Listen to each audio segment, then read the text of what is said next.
Good afternoon. Assalamu alaikum wa rahmatullahi wa barakatuh. Welcome to the Nature Show with me, your host, Rahid Salam.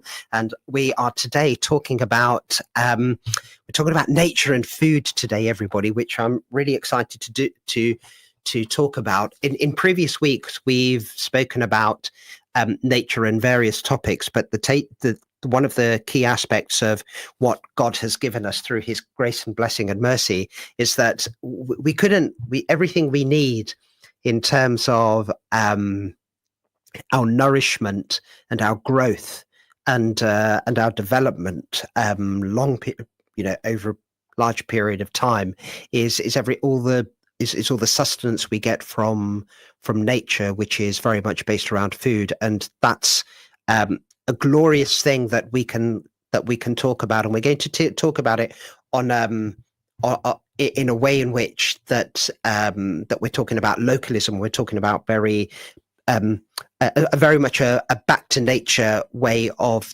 discussing nature and food. So we're on Inspire FM today. If anybody wants to speak to us about food, we're going to be talking to two wonderful guests. We're going to be talking to Ruby or Lutfi Radwan from Willowbrook Farm after the break. But first of all, on this side of the break, in fact, for the whole show, we've got the wonderful Aaron Matthew and Colin Hall, who's a local beekeeper. And we'll if anybody wants to talk to us about halal farming, wants to talk to us about what is halal and tayyib, then please do. If anyone wants to talk about farming, but also if anyone wants to talk to us about beekeeping, making honey, I wonder whether honey is a little bit like Marmite. You either love it or you hate it. We'll get into that. There's a question for everybody. But if anybody wants to talk to us today about food and connectivity with nature, then we will do that. Absolutely. But I just want to start off briefly with a verse from the Quran, because as I've said previously, everything we have comes from God Almighty, and there are several verses in the Quran which talk about nature, that talk about water, earth, green spaces, but also speaks about different animals and talks about different foods and plants and vegetation. But the verse that I want to just start off with really is the essential verse about why God himself is telling us what we should eat and how we should eat. And the very broad verse of the Quran comes from chapter 5, verse 4, where God Almighty says, "They ask you what is lawful," from which the term halal comes. "They ask you what is lawful for them. Say what is pure and natural, which is tayyib, and is lawful, halal, for you." So the verse of the Quran, the broad term really is God Almighty himself is saying that he himself has made the land lawful for you. So it's acceptable for you to eat. But the way in which you eat is to eat that which is pure and natural and which is lawful for you. And there are other verses in the Quran which tell us what is permissible or non-permissible, what is halal and what is haram. But the really important aspect of this is that God Almighty himself is telling us, eat what is pure and natural. And in modern terms, or slightly less modern terms, that says to me, be good to the environment, be good to the animals, be good to the plants and vegetation, and probably keep it as natural as possible, keep it organic. So I've just set the tone of what we wanted to talk about there for you, and I hope that is okay. My phone's buzzing. I have put it on silent. Yes, we will be talking about all of that good stuff right now. Welcome, Aaron. Welcome to the show. How are you today? Feeling good and ready to get into stuff today. I'm excited about this week's episode as always. Absolutely. Because you and I really love food. We do. We are big foodies. We had a good meal together yesterday. So yes, we kept it halal and tayyib. It was very good. And I want to introduce a friend and a local climate educator and beekeeper, the wonderful Colin Hall. Colin, good afternoon. Welcome. How are you? I'm fine, Rohid. Thank you for inviting me to the show. No, not at all. We're really excited to have you. We are absolutely really excited to have you. So I'd just like to start off by asking you to introduce yourself in terms of you are a local environmentalist, and you also are somebody who very much believes in justice and fairness and ethical and moral justice for everything that is around us. And you are nodding, which is fantastic. But how were you first inspired to get involved in nature, and then how did Colin Hall become a nature enthusiast and an environmentalist? What happened to you when you were younger? Oh, that's quite complicated. I suppose when I was quite young, between the ages of 6 and 9, we lived in a wonderful spot just outside Winchester. And I played on the hills, going to school and coming back, and lunchtime, everything. So how lovely. You were by the south coast? No, it's a bit further north than that, but it is in that sort of direction. I'm thinking of Chichester. Yeah. No, Hampshire. okay. Southern England. Absolutely. Southern England, very much, up on the chalk hills, such as we've got around here. I love chalk landscapes. We've spoken about chalk. We've spoken about chalk streams and chalk landscapes, and that's probably another conversation for us to have. And what was it about the chalk landscapes or about the hills that really excited you and got you thinking about, where you are today? Well, we made dens. We played games. We looked at flowers. We picked grasses. We did all sorts of things. So that was sort of early contact. But I suppose what you'd like me to talk about especially is how I became a beekeeper. And that was when I was a young teacher, and I heard another teacher, a biology teacher, talk about bees. This is honeybees especially. He'd been a researcher into bees. So you were a teenager at the time? No, as a teacher. Oh, sorry, as a teacher. Yes, as a teacher this was. Okay. Yeah. And it's always been very interesting to me to be a teacher, because I think if you're a teacher, you learn far more than you actually teach. What were you teaching at the time? Oh, I was teaching subjects like English language and literature. Okay. So you were making stuff just like Aaron. Aaron, you're up to your knees and elbows on land most days of the week. So is that a common theme, that you do something when you're younger regarding nature, and it becomes a vocation later on? But obviously you went to teaching first. Yes. I mean, I don't know if I would say I had the skill set to teach. I do enjoy educating people, but I feel like it's quite hard to make that connection with all those people in a room. How did you find teaching, Colin? How did I find teaching? Yeah. Well, I loved being at school myself. Wow. And I was, I think, pretty unimaginative after university. And so I thought I'd just go with what I'd really loved when I'd been at school myself, especially when I was between the ages of about 16 and 18 in the sixth form. I had no idea you used to teach English, but that's fascinating. I'm going to let you two nature enthusiasts talk a little bit amongst yourselves about bees and beekeeping. So yeah, you were saying that you got into beekeeping after meeting a biology teacher and talking all about bees. So what was it about them that drew you to them, I guess? Well, he gave a little lecture about it, and I was very struck by it. And I thought, I must see it for real. It's no good just talking about this. I've got to see it for myself. And so I got in touch with a local beekeeper who became a very close friend and my sort of beekeeping mentor for many years. So one evening, I went round to his garden and he opened up a beehive for me. And I just thought, I have never seen anything so beautiful and wonderful. Wow. And it was love at first sight. And that love has continued all through. I think one of the main reasons I'm a beekeeper isn't for food exactly, though, as Rohid was saying, food is terribly important for all of us. And I love food too. But it was just the sheer wonder of a honeybee hive or colony. I don't know if you know, but there are about 50,000 worker bees, female worker bees in a hive in the heart of the summer. And so there are so many of them, and it's also beautifully organized. a bee colony is like a little town, if you like. Wow. 50,000 bees, and what are there, about 250,000 people in Luton, something approaching that. And so a bee colony is about 1/5 of the size of a town. And this town has been built, of course, by the bees themselves, using wax out of their own bodies, which comes from the nectar that they collect from flowers and the pollen also that they get from flowers. And a beehive is both a kind of hospital for them, keeping them safe and well. It's a nursery where they bring up their young.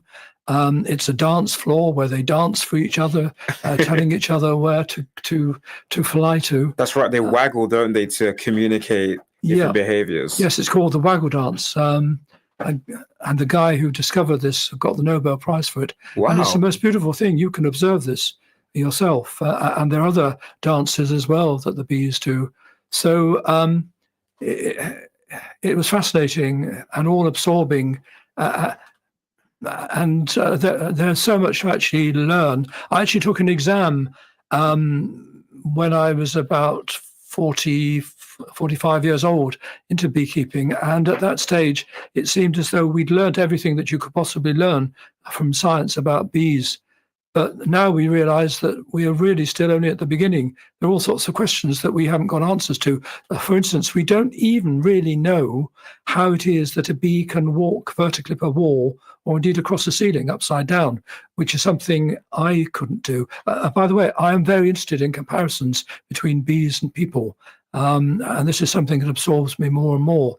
But yeah, we don't know anything like that exactly. There are various theories about it, but and there are just so many wonderful things about bees that we've been learning.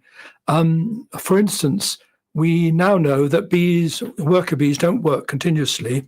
They have time out. They was the word chillax still around, but they sort of rest and take time out to just do something. I'm sure that used to be a favourite word until was it David Cameron? Yes, I was going to say one Conservative Prime Minister, but you've outed him. Yeah, you've outed him again. He's forever being outed. Yeah. But yes, I do wonder about that word. I just want to take you back a little bit. I don't want to stop you mid-flow, but if anybody wants to know and think a little bit about bees, and if anybody wants to write in or phone in and tell us about their experience of bees, honey, etc., I'd be delighted to hear about that. But Colin, I just want to take a quick tangent, because I did mention that bees and I did mention that there's a lot of nature that is mentioned in the Quran. And actually, the bee by name is mentioned in the Quran, and it's in chapter 16, Surah Al-Nahl, where the bee is highlighted for its industriousness rather, and also the healing properties of honey is mentioned. So it's interesting there that we're talking about the worker bees and whether or not the worker bees is a worker or whether it chillaxes. And in the Quran, 1450 odd years ago, we're talking about God himself is talking about the industriousness of the properties of that. And we know that there are properties, healing properties of that. But even within there, the verse of the Quran actually specifically talks about a drink of different colors wherein there is healing for people. And specifically that is talking about honey. And so therefore everything you've said there in terms of trees and how they are industrious, they are building a structure, they make homes for themselves in mountains and trees. All of this is already there, which is absolutely fascinating. But I wanted you to carry on what you were saying there to Aaron about the way in which they behave and act. Yeah, I was going to say I had a question following on from that. So we've talked a bit about like their social structure. And for those in the audience who don't know, I just wanted to get an explanation about how having a queen, drones, workers, and all the roles you've described actually works. Oh, well, there's a lot to say. I mean, worker bees are basically nurses to the young. They feed the queen and look after her. There's a sort of court of worker bees surrounding the queen. And the queen herself gives off something called queen substance, which is a sort of a collection of chemicals, which is the identity really of the hive, and that's spread around. Bees are very touchy-feely. they haven't got hands in the way that we have. They've got 6 legs, as I'm sure you know, because they're insects. Yeah. But they've got 2 things. And I wish that we weren't just on radio, because I normally demonstrate this. I actually put my arms up like this, and these are my antennae. This is what a honeybee has. And they're absolutely wonderful because they've got all sorts of nerve endings. They actually sense and smell in all sorts of ways, and judge wind speed and gravity and humidity with these things. Wow. They also, by the way, are right-handed like most of us. And the right antenna is used especially for social contact with other bees. They sort of touch and kiss and embrace, using especially their right antenna. And this has been discovered, I think, only reasonably recently, going back to how we're still learning about bees.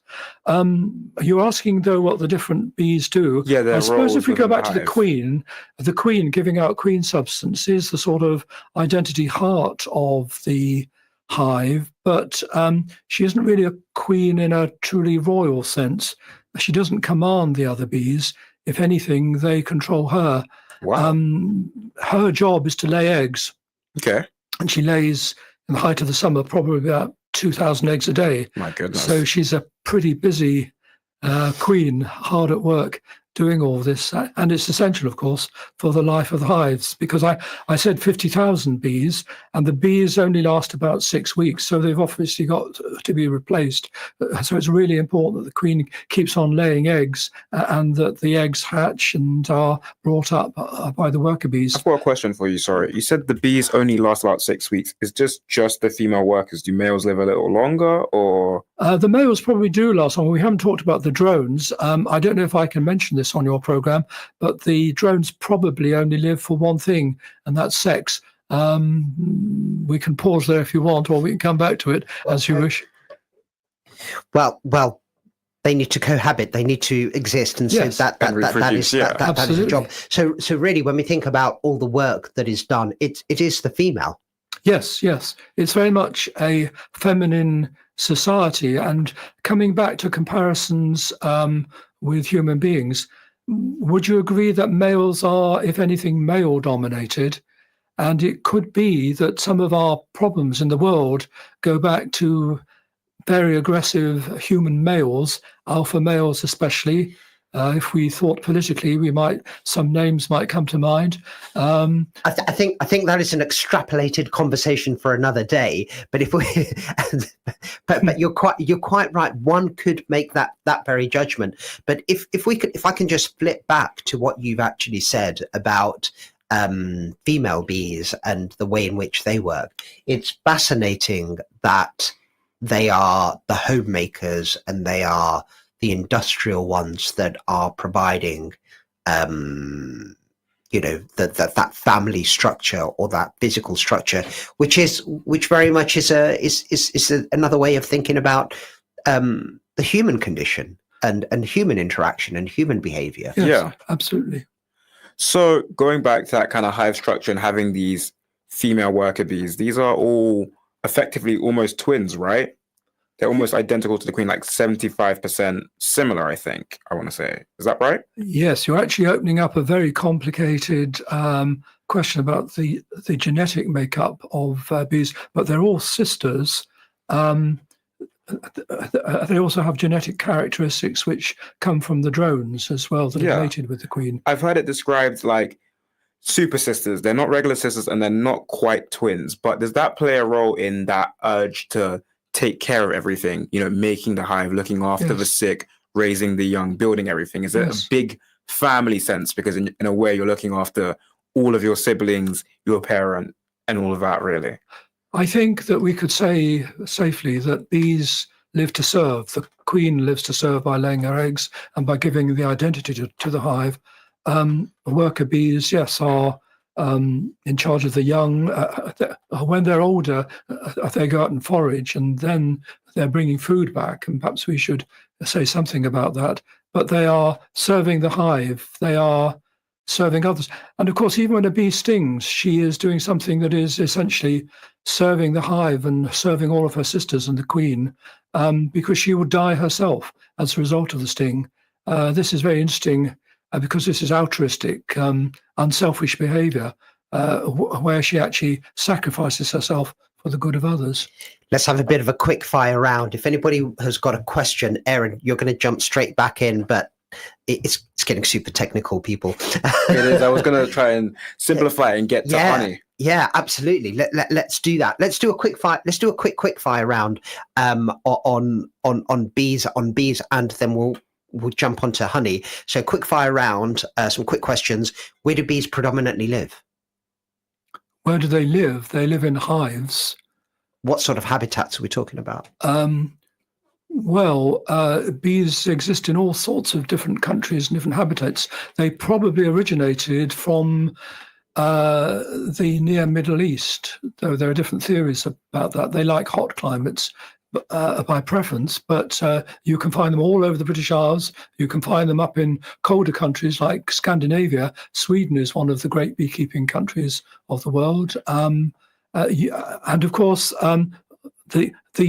the sort of bees that I have been working with are really Western honeybees, but they've been exported all around the world. So, for instance, you'll find them in China, you'll find them all over the Americas, but they've been exported there. What's the difference between a Western honeybee and a honeybee you might find in Africa, Middle East, Asia? Well, there are about 5 or 6 different kind of honeybees. Of course, beyond that, there are other bees. In this country alone, there are about 25 different species of bumblebees.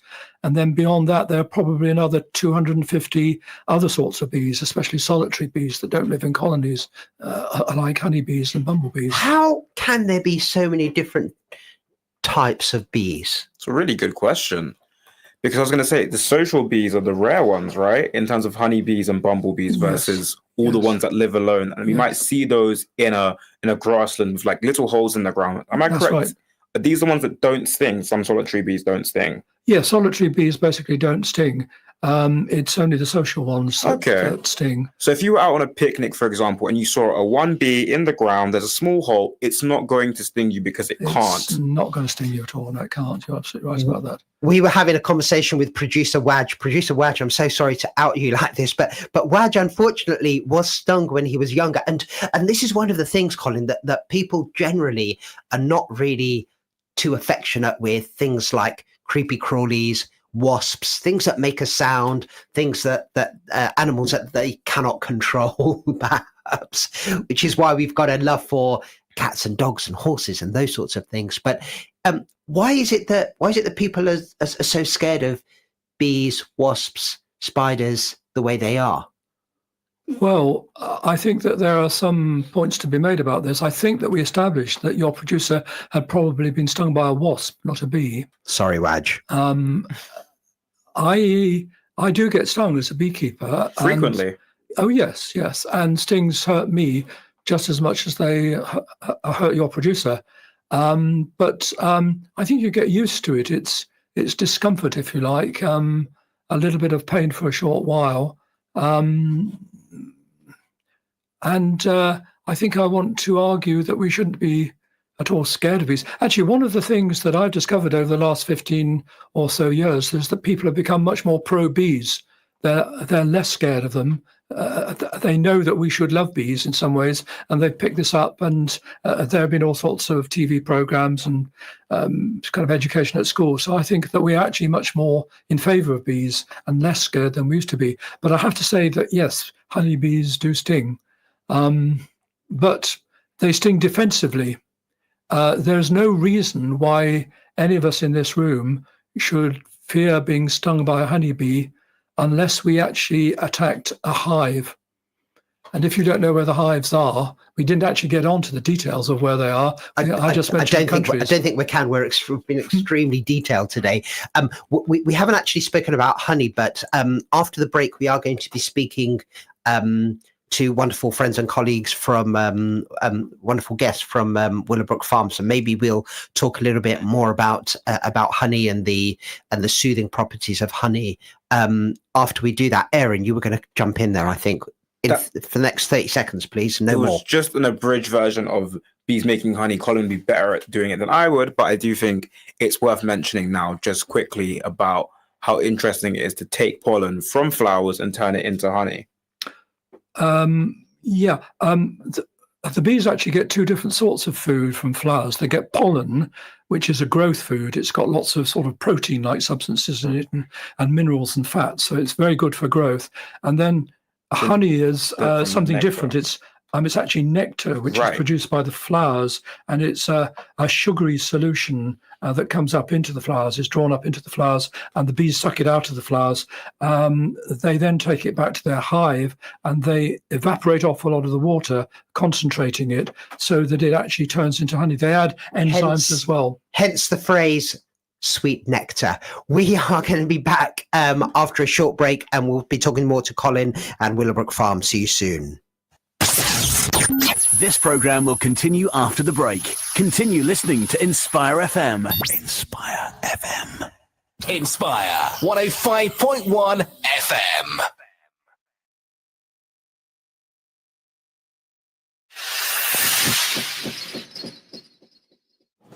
السلام عليكم ورحمة الله وبسم الله قال النبي صلى الله عليه وسلم الحياء شعبة من الإيمان. The modesty is a branch of faith.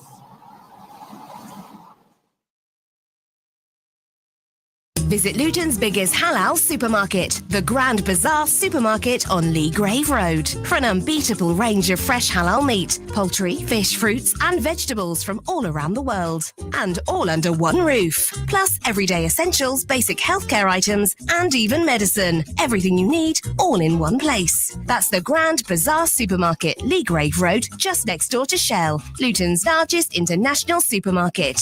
Open 7 days a week from 9 a.m. to 9 p.m. and view online at grandbazaarluton.com. Greystone Solicitors are committed to protecting your rights and fighting your corner to ensure you get the best possible results. Specialising in immigration matters, employment issues, family matters, personal injury, medical negligence, civil litigation and housing. Need help with your immigration problem? Greystone Solicitors provide free immigration drop-in clinics every Friday. Call Greystone Solicitors today on 01582 343 453 or visit us at 275 Dunstable Road, Luton, LU4 8BS and begin your journey towards justice today. Westbourne pharmacy हफ्ते के 7 दिन सुबह 9 बजे से लेकर रात 9 बजे तक खुली रहती है। हमारी सर्विसेज में शामिल हैं travel vaccinations, stop smoking, diabetes check, बच्चों की ग़िज़ा और बहुत कुछ। लुटन और डंस्टेबल में फ्री प्रिस्क्रिप्शन, पिकअप और डिलीवरी सर्विसेज भी की जाती है। इसके अलावा आप मेडिसिन के इस्तेमाल के लिए फ्री मशवरा भी ले सकते हैं। वेस्टबोर्न pharmacy 198 B Dunstable Road, Luton, corner of Westbourne Road. Telephone 01582 419 432. Are you ready to embark on a journey of purpose and impact? The East of England Ambulance Service is recruiting now. Are you seeking training in a new career or looking for a challenge in development? Start your career for life with East. Apply now for roles in frontline emergency operations, control rooms, support services and non-emergency transport.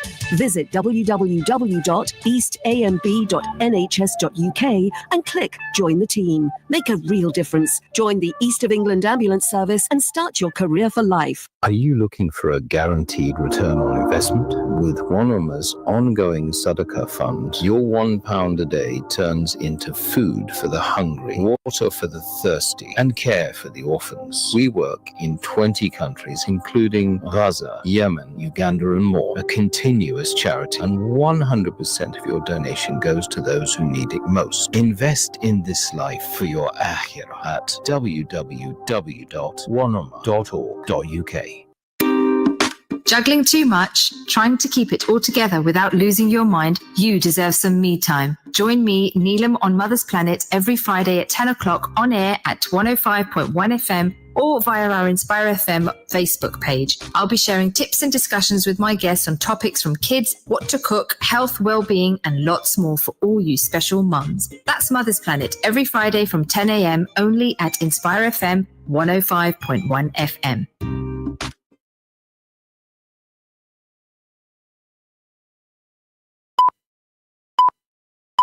From the studios of Inspire FM, the time is now 5:30.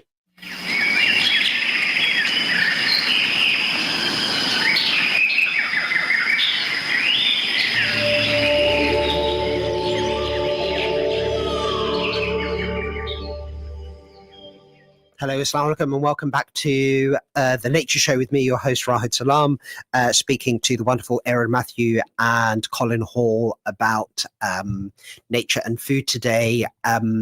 If anybody wants to get in contact with me, you can do so on 01582 481 822 or 07779 481 822 for the text.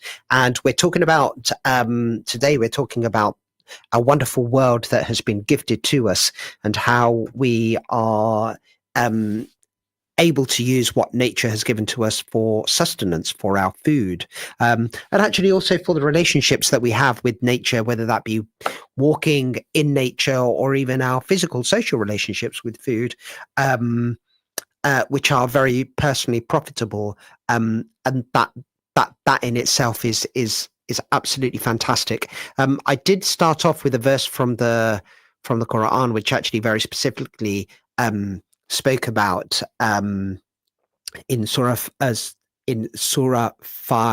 chapter 5, Surah 4, wherein God Almighty is telling us that you can eat what whereas God has provided what is lawful for you. So everything that grows for you is lawful for you, but within there is what is lawful and halal, and what is pure and natural for you.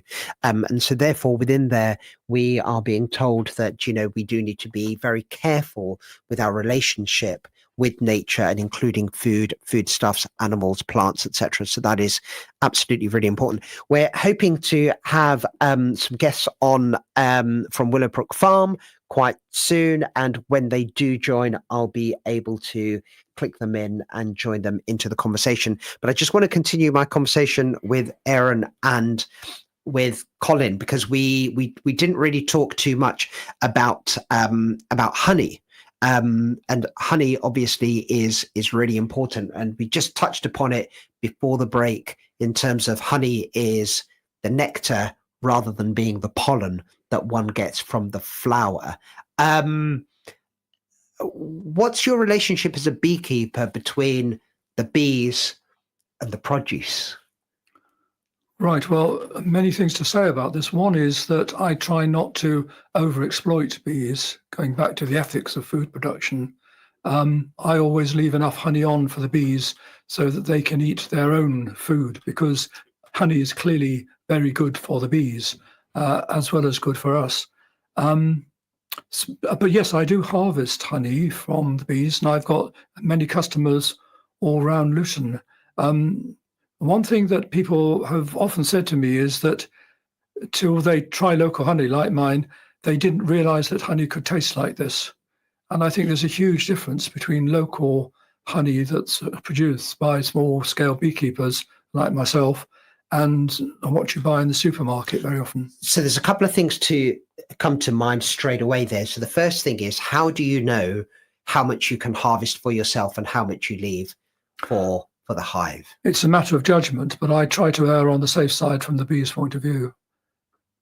Okay. So do you eyeball it?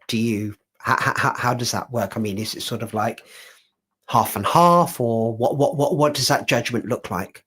Well, one of the things to say is that probably about 200 or 300 pounds of honey goes through the colony during the year. So there's a huge amount.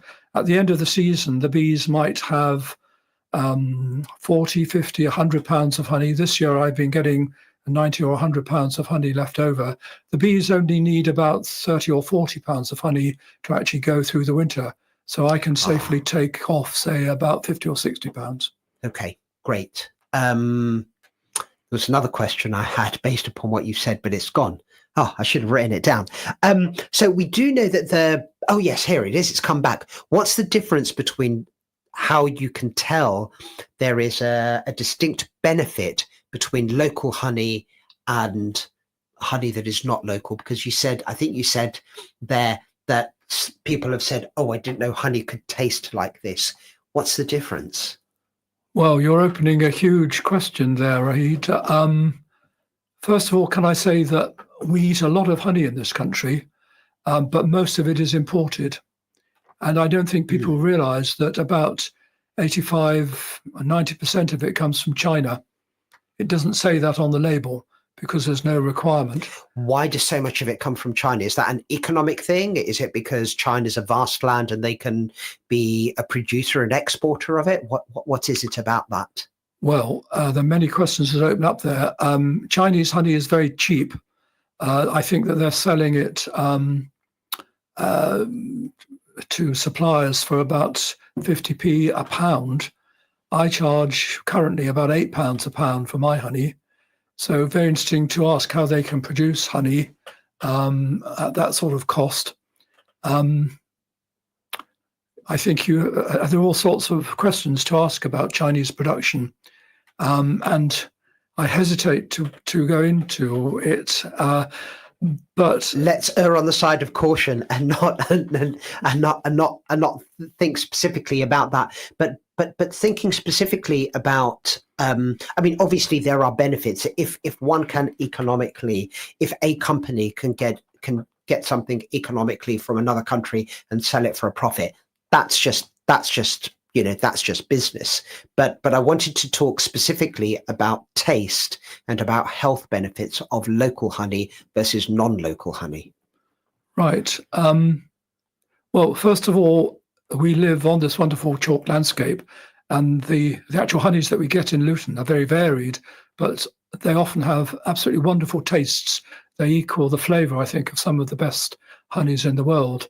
One of my own favourite honeys is lime tree honey. We've got lots and lots of lime trees in Luton, and it's a wonderful, wonderful honey with a sort of grassy, slightly kind of acidic, herby taste to it. It can have a greenish tinge as well, but it's one of the great honeys of the world. There are many other wonderful plants that the bees go to.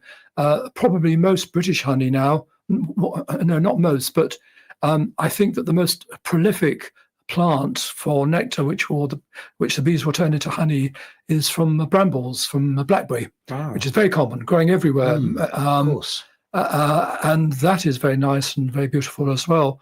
So it is flavour, but then you've got to ask what honey is exactly.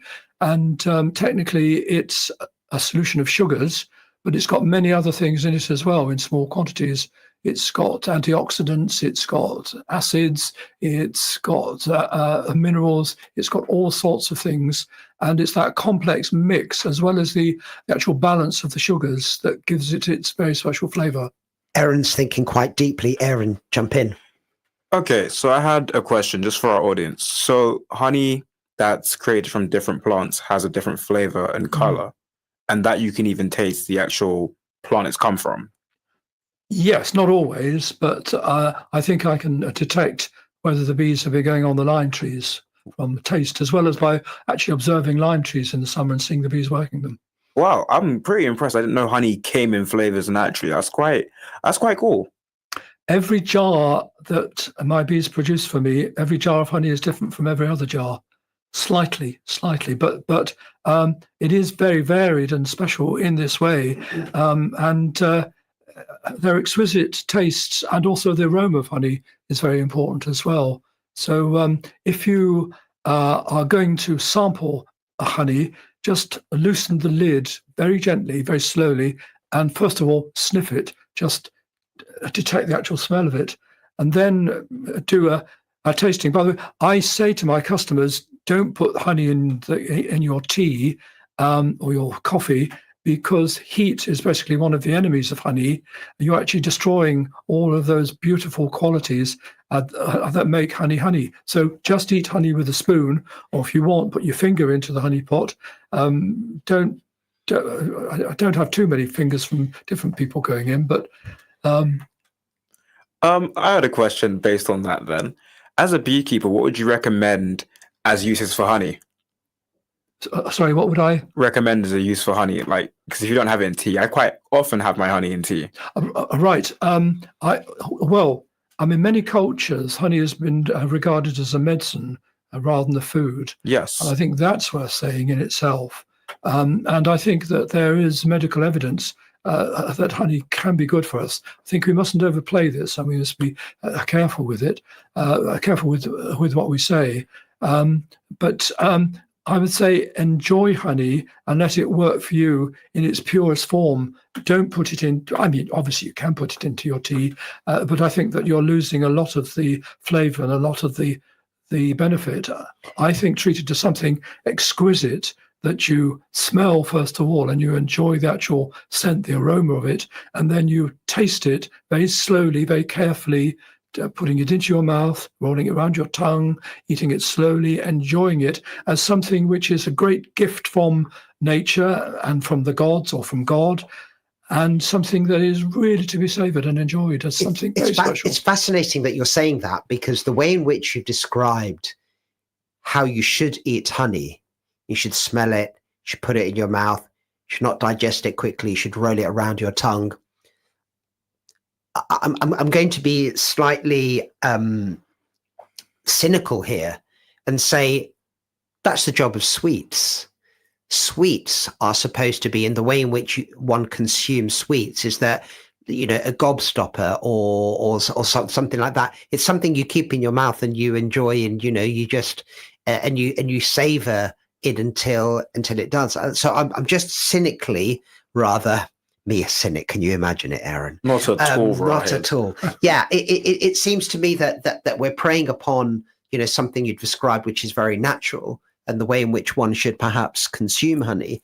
So that's just an aside. But you're quite right in terms of the benefits or the co-benefits of honey, including it being visually visually and pleasing to the eye and to the nose and the tongue, but helps with wound healing, sore throat, antioxidant properties, antimicrobial properties, gut health, immune support. So we know that it's been vastly, really, really important. So the benefits are beyond what we think. If you want to tell us how you eat your honey, you can call in on 01582 481 822, or you can text us, which might be easier. It's coming up to dinner time. Are you having honey on any of your food? Are you having a honey glaze? Are you having that's is it? Yes. Yeah, any honey glaze going on your food, or are you just going to spread it on something? 0777 9481 822. Aaron, you were about to say something a little bit earlier on. Sorry, I jumped in there. No, it's perfect, because I'm actually glad you touched on this. So you wouldn't put honey in your tea, as you'd argue the heat kind of takes the flavor away. So would you cook with honey as a beekeeper? I've got honey that is a bit spare. It's been perhaps overheated or it's got old, and I use that for cooking. So yes, obviously you can cook with honey. I would just say one thing, if we're talking about health, though, we shouldn't be eating sweets. I don't have sugar or sweeteners in my tea or my coffee. We should have as little of that sort of thing as we can possibly manage. But I do have maybe a small teaspoonful of honey every day, savouring it in the way that I've just described. So have a little bit of honey, but avoid sweets and avoid sweetening your tea and your coffee and kind of overdoing the sugar. It'll rot your teeth and could give you diabetes and all sorts of things. We know that there are all sorts of problems of obesity. Don't go for the sugars. Go for the honey. Go for the honey. Fantastic. Brilliant. Absolutely. We're reducing the levels of diabetes and comorbidities of the population of Luton. I say that in jest, but keep off your refined sugars and go for natural sugars, indeed, which is much better. I just wanted to come back to you on the Nobel Peace Prize. It wasn't specifically the Nobel Peace Prize, but it was the Nobel Prize. Maybe I heard you wrong. It was the Nobel Prize in Physiology or Medicine in 1973, and that was Konrad Lorenz and Nicholas Timberg for decoding honeybee communication, especially the famous waggle dance. And I must admit, I've seen primary school children doing the waggle dance, and they absolutely love it. And it was revealed that there's a complex language that bees use, showing how they communicate, which is vital for nectar and pollen locations and changing. And actually, the reason why they got this prize was that they fundamentally changed the way in which we considered animals can communicate to one another. That was in 1973, which is pretty cool. In fact, it's very cool. It's very cool. Yeah, I couldn't agree more. Off the back of that, I wanted to say, because I don't think we've touched on it, I don't think people realize how intelligent bees are. We were talking about it during the break, but I think it's just such a cool fact. You can actually train bees to do things. There was a really famous study that came out not long ago now that taught bumblebees, and these are kind of big bees you might see floating around your garden, to play basketball. And I mean, literally pick up the balls, fly towards the net and drop it in. A basketball? Yeah. An actual No, basketball? not like a full size, like a little B-size basketball. A little B-size basketball. Yeah. I was thinking, hang on, what's going on here?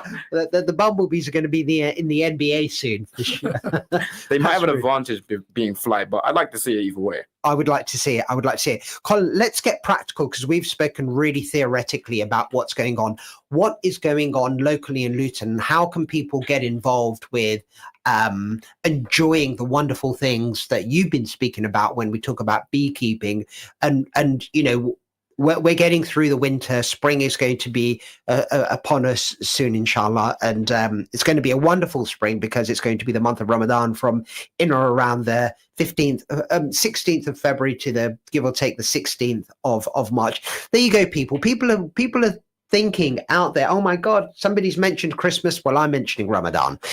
So in or around February and into March, people will be able to be inspired by the change in weather, and the bumblebees will come back and the flowers will begin to grow.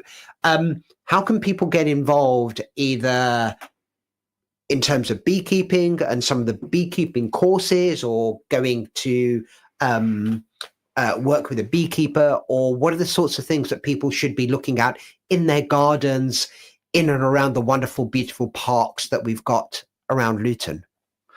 I go around the world looking at flowers and bees. No, do you? Yes. Wow. Does that surprise you, Rahid? It does a little bit, because I'm going to wonder how you get around, but let's not talk about that. You can see bees at work in your garden, or your neighbours' gardens, or in the parks very easily. Just keep your eyes open. Watch out for the bees gathering pollen as well, which they do by kind of scrabbling around in the flower, and they pack it onto their back legs and take it back home. And you can see them actually combing it off their hairy bodies and onto their back legs. You can observe this in your own garden. And by the way, if it's very mild over Christmas, you might even see honeybees out now doing that, if there are flowers like for instance heathers, winter flowering heathers. So Erin and I have joked on more than one occasion that I've still got ladybirds in my house. I saw two flies in my house today. I'm thinking, what's going on? And I know that this is the changing nature of our climate, and weather systems are all over the shop at the moment, and so that very much is something for us to take into consideration. Could I just come back to courses? If you're interested in beekeeping, we do. I'm in Bedfordshire Beekeepers Association, and we run courses up at Stockwood Discovery Centre. There's a theory course which begins shortly after Christmas, lasting 6 or 8 weeks. And that leads on to having practical experience of bees and beekeeping, because we've got our own teaching area up at Stockwood, out on the golf course. And so it's very easy to actually get into this. I would say if you're at all interested in beekeeping, possibly taking it up yourself, but even if you just want to find out what it's all about, take our course. And if you go on to Bedfordshire Beekeepers Association website, and you can Google it by going for Beds BKA, then you can find out about that course and you can sign up. And it's very important to have great courses. I have to confess, though, that I'm one of the teachers, so I don't know if that puts you off or encourages you. Colin, I think you've just people were just Googling, they were just typing into their search engine and about to sign up. And then you said what you said. No, not at all. Not at all. I'm sure you're a great teacher. So Stockwood Park, Stockwood Golf Course is where Bedfordshire Beekeeper Association are running their next course in January. And if anybody is interested in that, the information, you're probably looking at it right now on your socials. If you're watching this on the re-repeat, this will we go.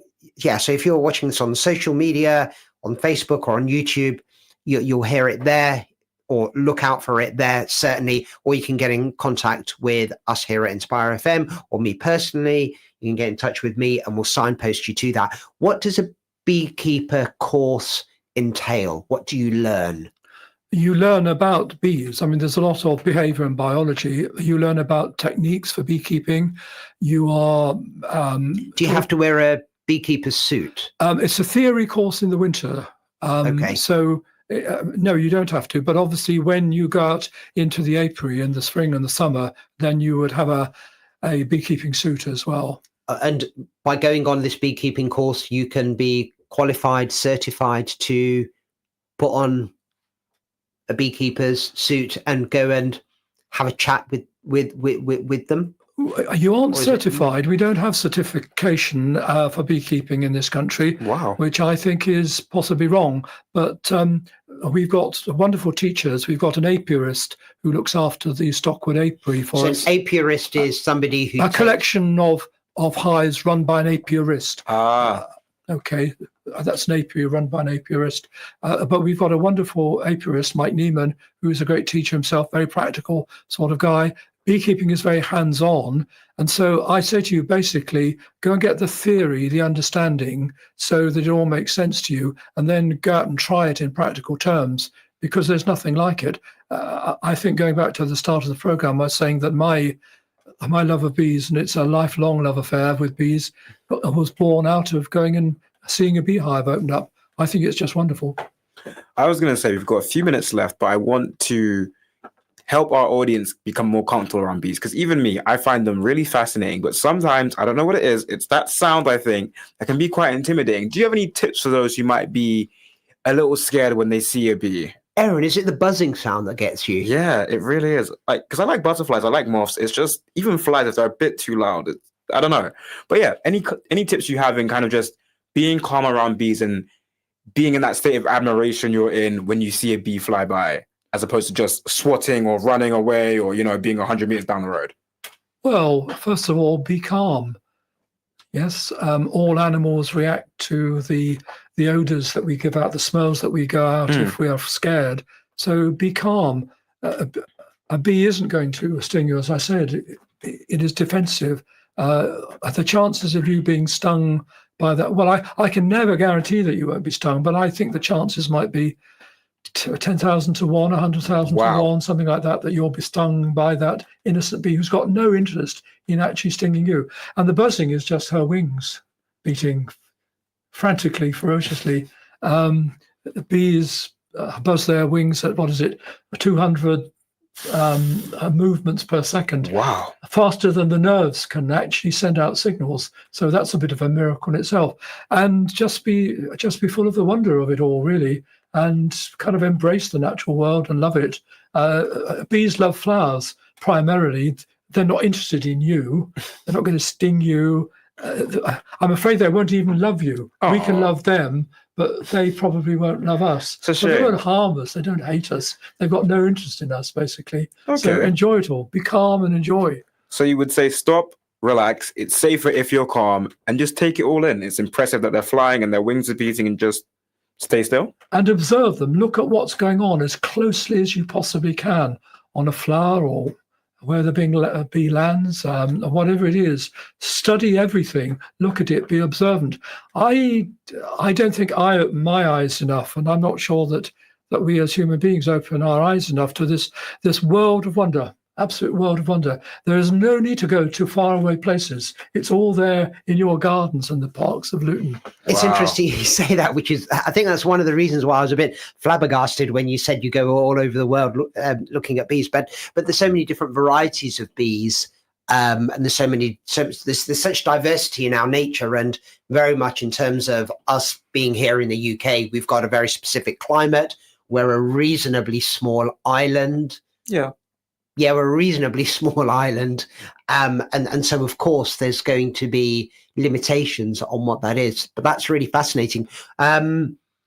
This has been an absolutely fascinating chat. We've only got 50 seconds left, and so I think it's probably a good opportunity for us to wrap up. But those of you who love nature out there, and if you want to get involved in understanding the places and spaces where butterflies and bees and moths and others inhabit, then we would love to connect with you and see what it is that interests you. We would love to teach you and get you connected in with honey and bees and the natural environment, because it's coming, folks. I want to thank Era Matthew again for being my co-host, and Colin Hall being our wonderful guest. And we will see you at 5 o'clock next week again on the Nature Show on Inspire FM.